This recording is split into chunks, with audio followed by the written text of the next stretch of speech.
नमस्कार दोस्तों, स्वागत है आप सभी का स्टूडेंट सॉल्यूशन क्लासेस में एसएससी के इस यूट्यूब चैनल पर। मैं आप सभी का हार्दिक अभिनंदन करता हूं। हम हिंदी साहित्य में भारतेंदु युग का आज का हमारा यही टॉपिक है कि हम भारतेंदु युग को पढ़ने वाले हैं। भारतेंदु युग का जो टाइम पीरियड है वो बहुत से लोग 1857 से 1900 के बाद मानते हैं। 1857 की जो क्रांति थी उसके बाद से 1900 तक माना जाता है, परंतु वास्तविक उसका काल क्या है आइए समझते हैं। आधुनिक काल के प्रथम चरण को भारतेंदु काल कहना इसलिए उपयुक्त है क्योंकि यह नामकरण भारतेंदु बाबू हरिश्चंद्र के व्यक्तित्व को ध्यान में रखकर किया गया है।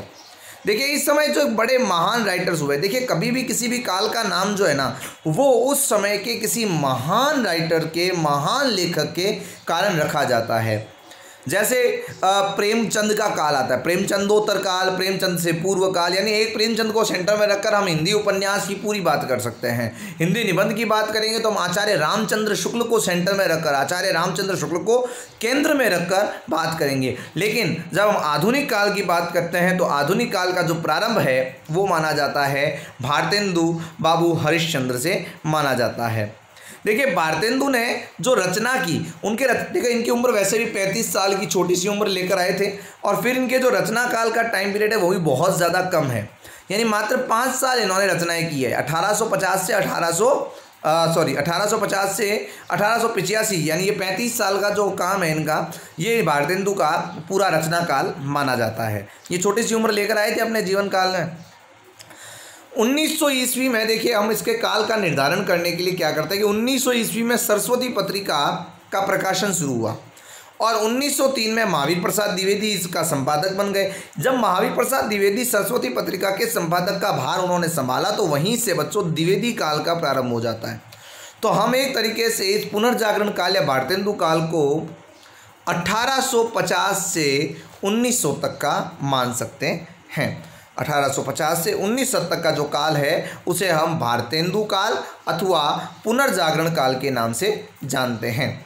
भारतेंदु जी ने सही अर्थों में हिंदी गद्य का इन्हें जनक भी कहा जा सकता है, क्योंकि आधुनिक काल में जो मुख्यतः रचनाएं ज़्यादा आई है वो गद्य की आई है। इसीलिए हमने कल की क्लास में पढ़ा था कि आचार्य रामचंद्र शुक्ल ने इस काल को गद्य काल भी नाम दिया है। बच्चों देखिए, मैं बहुत ही आपको अच्छे से धीरे धीरे समझा रहा हूँ, ध्यान से। कल हमने देखा कि आधुनिक काल क्या है, आधुनिक काल को क्या क्या नामकरण दिए गए हैं।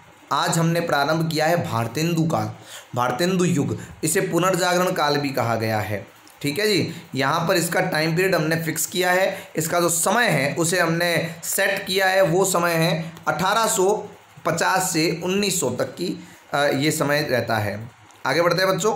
भारतेंदु जी में जन चेतना पुनर्जागरण की भावना से अनुप्राणित थी, यानी ये जो क्योंकि एक कहते हैं ना उस समय देशभक्ति, राष्ट्रभक्ति, इसका एक पूरा ब्लूम आया था। बहुत ज़्यादा लोग जो है वो राष्ट्रभक्ति की तरफ प्रेरित हो रहे थे।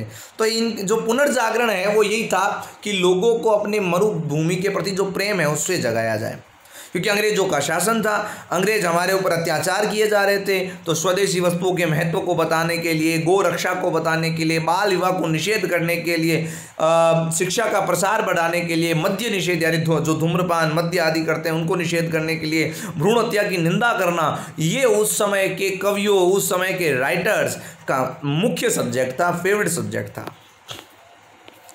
उसी समय जो ब्रह्म समाज है, प्रार्थना समाज है, आर्य समाज है, रामकृष्ण परमहंस और विवेकानंद के विचार, थियोसॉफिकल सोसाइटी, इन सब के जो विचार हैं, इन सब के जो सिद्धांत है वो उनका प्रभाव भी जनजीवन पर पड़ रहा था। यानी कुल मिला के समाज में एक नई क्रांति, एक नई ऊर्जा, एक नई कह सकते हैं स्फूर्ति का संचार उस समय हुआ था। परिणाम स्वरूप तत्कालीन साहित्य चेतना मध्यकालीन रचना प्रवृत्तियों की एक सीमित न रहकर नवीन दिशाओं की ओर उन्मुख होने लगी। भारतेंदु युग की प्रमुख कवि एवं रचनाएं। भारतेंदु युग के प्रमुख कवि कौन कौन रहे हैं? तो भारतेंदु युग के प्रमुख कवि रहे हैं भारतेंदु हरिश्चंद्र, बद्रीनारायण चौधरी प्रेमधन, प्रताप नारायण मिश्र, जगमोहन सिंह, अंबिका दत्त व्यास और राधा कृष्ण दास। ये भारतेंदु जी के मंडली के कवि हैं, इन्हें याद रखेंगे आप। कौन कौन से हैं? भारतेंदु हरिश्चंद्र स्वयं, बद्रीनारायण चौधरी प्रेमधन, प्रताप नारायण मिश्र, जगन मोहन सिंह, अंबिका दत्त और राधा कृष्ण दास। हमें इन सबके पहले इनके कृतित्व के बारे में बात करेंगे, फिर हम देखेंगे वहाँ कविताएं कैसी थी, फिर हम देखेंगे नाटक कैसे थे, उपन्यास कैसे थे। ये डिस्क्राइब करके बहुत बड़े तरीके से हम इस पर पूरा एक एक खंड को आराम से पूरे विस्तार से पढ़ेंगे, है ना। सबसे पहले बात करते हैं हम भारतेंदु हरिश्चंद्र के बारे में। कौन थे भारतेंदु हरिश्चंद्र? तो भारतेंदु हरिश्चंद्र जो है वो आपके सेठ अमीचंद के वंशज है। अब सेठ अमीचंद कौन था? सेठ अमीचंद जो है वो नवाब सिराजुद्दौला के दरबार में था। अब ये नवाब सिराजुद्दौला कौन था? तो भैया इतिहास के कुछ विद्यार्थी जो अगर यहाँ पर है तो उन्हें पता होगा कि नवाब सिराजुद्दौला जो है उन्होंने पूरी कह सकते हैं भारत के एक प्रकार से कलकत्ता की प्रेसिडेंसी जो है पूरी अपने हाथ में ले रखी थी। इस नवाब सिराजुद्दौला का जो युद्ध है वो अंग्रेज़ों के साथ हुआ। उस युद्ध में अमीचंद चूँकि था तो किस में? नवाब सिराजुद्दौला के दरबार में था, लेकिन जाकर किसके साथ मिल गया? अंग्रेज़ों के साथ मिल गया। लेकिन अंग्रेज़ अपनी नीयत नहीं कैसे छोड़ दे, वही उनको धोखा दिया, उनको ठुकरा दिया।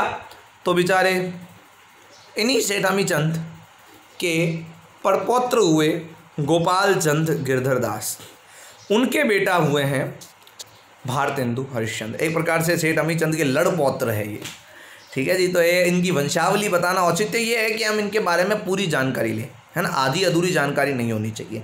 तो भारतेंदु हरिश्चंद्र कौन थे? तो पहला हमारी बात यहाँ से आती है कि सेठ अमीचंद्र के परपौत्र के पुत्र भारतेंदु हरिश्चंद्र हैं। अब बात करते हैं कि भारतेंदु हरिश्चंद्र पहले पत्रकारिता के अंदर भी अपना हाथ आजमा चुके हैं। तो उन्होंने कवि वचन सुधा और हरिश्चंद्र चंद्रिका नामक 2 पत्रिकाओं का उन्होंने संपादन भी किया है।